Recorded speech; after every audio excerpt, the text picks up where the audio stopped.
King Pandu, the father of Pandavas, died due to the curse of sage Kimdama.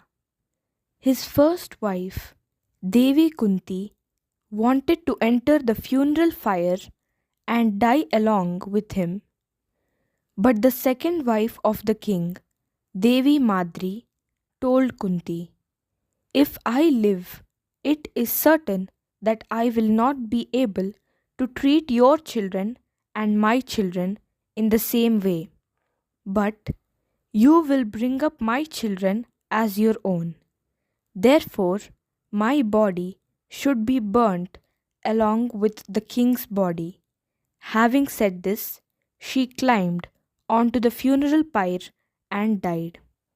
The Maharshis performed their last rites.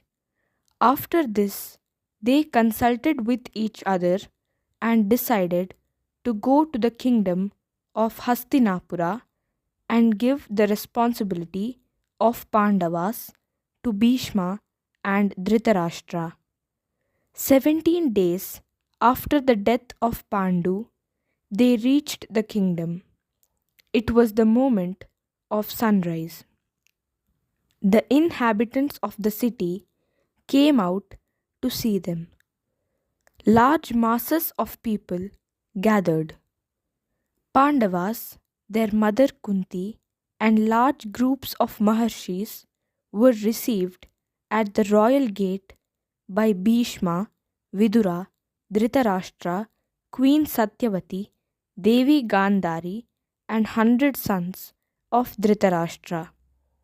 The eldest of the Maharshis, who was with matted hair and wore a deer skin as his garment, said, "In the forest, Pandu always lived a life of dharma.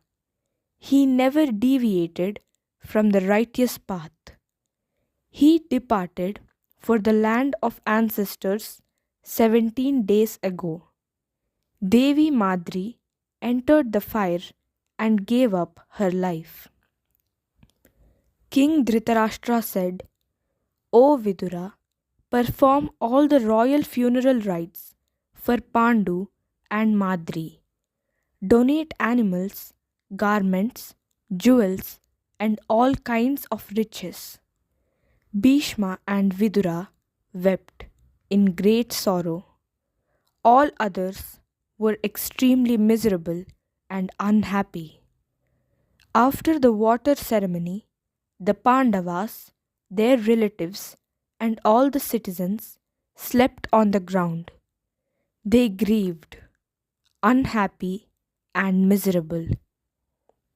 After 12 nights, Bhishma and other relatives performed Pandu's Shraddha ritual to satisfy the dead. Then Kurus and thousands of Brahmins were offered a feast. Donations were given to Brahmins. When the period of uncleanliness was over, the Pandavas were taken by the citizens to the city. When the Shraddha was over, Maharshi Vyasa arrived. He spoke to his mother, Queen Satyavati, who was still immersed in grief. Vyasa said, "Happy times are over. Terrible times lie ahead.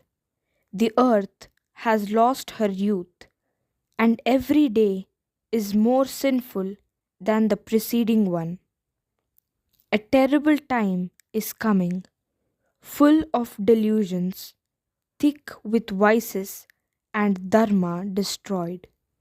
You will not be able to witness the destruction of your sons and lineage. Give up everything and go to the forest." Queen Satyavati and her daughter-in-laws agreed to this and left for the forest. There, the queens performed terrible austerities and gave up their bodies. Dear friends, this story is taken from Sambhava Parva, Adi Parva of Mahabharata. Thank you.